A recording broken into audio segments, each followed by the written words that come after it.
Ça y est, la 5G est lancée. Elle promet plus de débit, plus de capacité et moins de latence que la 4G.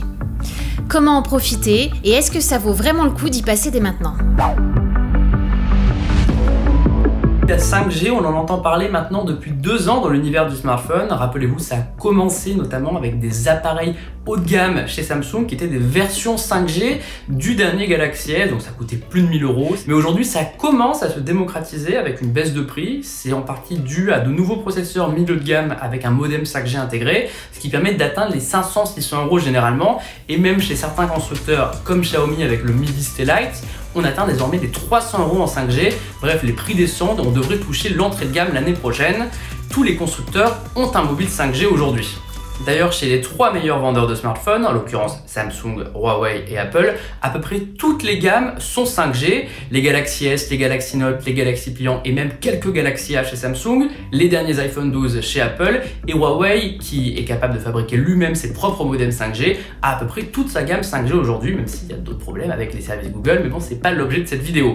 Et donc, du coup, aujourd'hui, on commence à avoir beaucoup de produits 5G sur le marché. Mais bon, Amélie, tu vas très bien nous l'expliquer, ça ne suffit pas. Il vous faut maintenant aussi un forfait mobile 5G. Vous devez donc faire la démarche auprès de votre opérateur et faire évoluer votre forfait. Alors les offres qui sont actuellement disponibles sur le marché sont toutes très généreuses en data, mais attention, elles sont un peu plus chères que les offres mobiles 4G. Le troisième et dernier critère pour bénéficier de la 5G, c'est d'être couvert en 5G par votre opérateur. Et c'est là que ça se complique, car il y a très peu de villes qui disposent d'antennes qui sont activées. Il faut donc impérativement que vous consultiez la carte de couverture de votre opérateur avant de souscrire à un forfait mobile 5G. Il va falloir être très patient, car c'est le début d'une très longue transition. Notre pays ne sera entièrement couvert en 5G qu'en 2030. Sachant tout cela, est-ce que ça vaut le coup de craquer dès maintenant pour un smartphone 5G ? Aujourd'hui, la plupart des appareils, à l'exception de ceux de Huawei, utilisent un modem Qualcomm.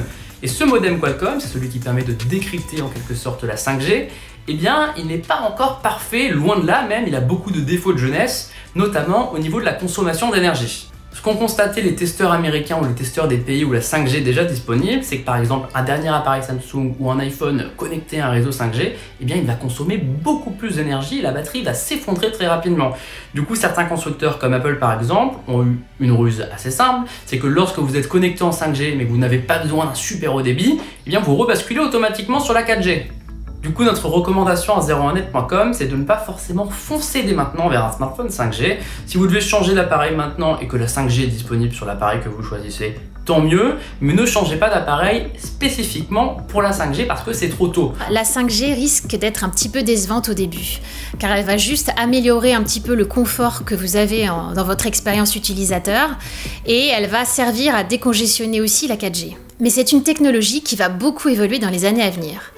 À partir de 2022, on va pouvoir utiliser de nouvelles fréquences sur les ondes millimétriques et c'est elles qui vont véritablement doper votre débit. À peu près à cette date également, les opérateurs vont pouvoir migrer leur cœur de réseau 4G à un cœur de réseau 5G et c'est là que la latence va être véritablement réduite au minimum. Ça veut dire qu'à partir de cette date vont se développer des applications de réalité augmentée, de réalité virtuelle et de jeux dans le cloud sur votre smartphone. Des applications industrielles vont voir le jour. On va pouvoir massifier l'Internet des objets, connecter des milliards de capteurs et piloter des usines à distance. Les opérateurs vont pouvoir aussi mettre en place le network slicing, c'est-à-dire qu'on va découper le réseau en tranches logicielles. Et c'est ce qui va permettre de prioriser certaines applications critiques comme la voiture autonome ou même des opérations chirurgicales à distance. Vous l'aurez compris, il va falloir encore attendre au moins 2 ans avant que la 5G tienne toutes ses promesses au niveau des performances et des usages.